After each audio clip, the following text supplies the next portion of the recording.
My name is Michael Filing, and I chose to do my research synthesis on NCAA athletic donor motives. The purpose of this project was to explore the motives of athletic donors at NCAA universities and synthesize those findings. So why did I choose this topic? Well, first of all, I am currently the main athletic fundraiser at my current job at an NCAA Division II university. And this is a question I am always trying to solve. Why do donors donate? How can I get them to donate? Second, I am always receiving tips and comments from donors and other fundraising professionals on methods, plans, and campaigns that I should try to incorporate to increase our fundraising. Currently, we are in the midst of an athletic director search, and each candidate has had their own ideas in terms of the plans we should incorporate. This got me thinking. If it works at their institution, does that necessarily mean it would work at ours?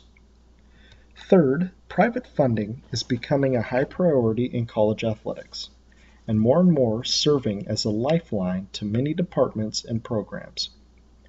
Finally, a way in which to grow and/or increase fundraising is to learn what worked and what did not work for other universities and/or colleges. Taking their success and failures can build a foundation for future and long-term success. Before we dive too much deeper, it is important to understand and call out the three different levels of NCAA competition. The first competition is Division I. This is the highest level of competition. The second is Division II, and these universities are oftentimes made up of smaller student populations and located in small cities. Finally, Division III is the last level of NCAA athletics. It is also important to point out that scholarships are not awarded at Division III. So the two research questions posed for this synthesis were: 1. What are the key donor motives identified in previous research?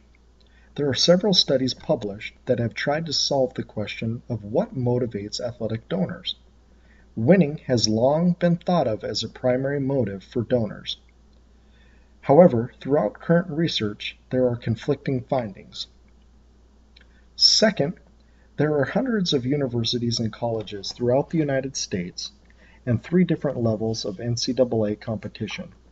In order to determine if the identified motives are consistent across all levels, the question is, what are the key motivating factors that were found to be significant at each of the universities and NCAA levels? In order to find and synthesize the articles for this project, I had to set some parameters. Rather than using regular internet, Google, Yahoo searches, I used Sports Discuss, which has articles and studies that were published in credible journals and magazines. Second, I chose a time frame of when the studies were conducted and/or published to reflect when private funding for NCAA universities and athletic programs became relevant and relied upon so heavily. Finally, key words that were searched, just to name a few, were athletic donations, athletic donors, NCAA athletic donors, and NCAA donor motives. I used several more, but these were the ones that gave me the greatest success when trying to find articles.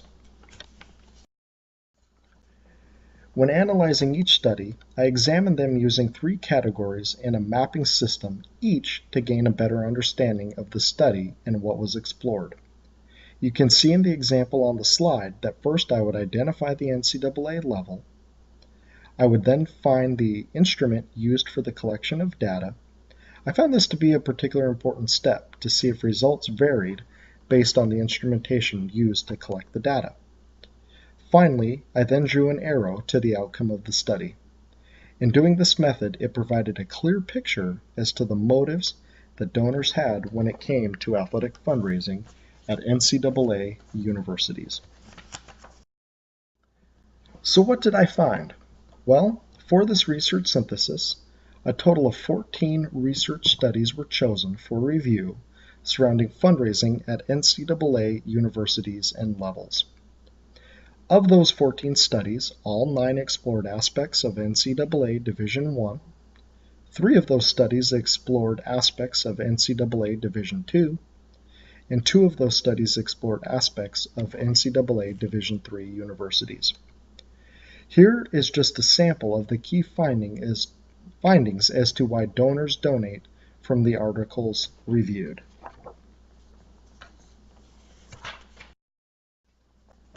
So let's answer the research questions posed for the synthesis. Winning has been shown in studies to be a motivating factor as to why donors donate to athletics. Those studies have shown that donors want to be a part of the success and continue to see that success, and the more they invest, they feel as though they are a part of the team and success that is being had. Stakeholder theory in studies have shown where donors feel as though they are invested in some way, somehow, the athletic department. Their reason for giving focuses on their need to donate because of their stake and that they feel compelled. When donors donate looking to obtain better seats, merchandise, and/or inside information about the athletic department, this is known as value theory. In other words, what value is the donor receiving by giving their donation? And finally, student-athlete success. Donors that truly believe in assigning and assisting to student-athletes and their dreams will give to see those student-athletes succeed on the field of competition and in the classroom.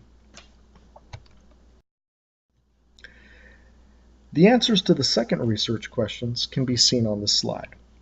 Throughout this synthesis, it was found that there were some similarities and differences between the 3 levels of NCAA competition. At NCAA Division I level, the 2 most common motives found were winning, or the success of the individual athletes, and the value theory. These 2 go hand in hand as the donor wants to be a part of the success, and that can be in the form of tickets, merchandise, or even inside information. At the NCAA Division II and Division III levels, the universities are smaller and don't have the large fan bases that the NCAA Division I does. Therefore, as the synthesis elaborates on donors feel more of a closer and personal connection to the athletic departments and the student athletes that participate in athletics. As the NCAA Division I donors value winning and items such as tickets and merchandise, the studies show that donors at the NCAA Division II and Division III value relationships and the special feeling of a small town or small university. So finally, some talking and discussion points.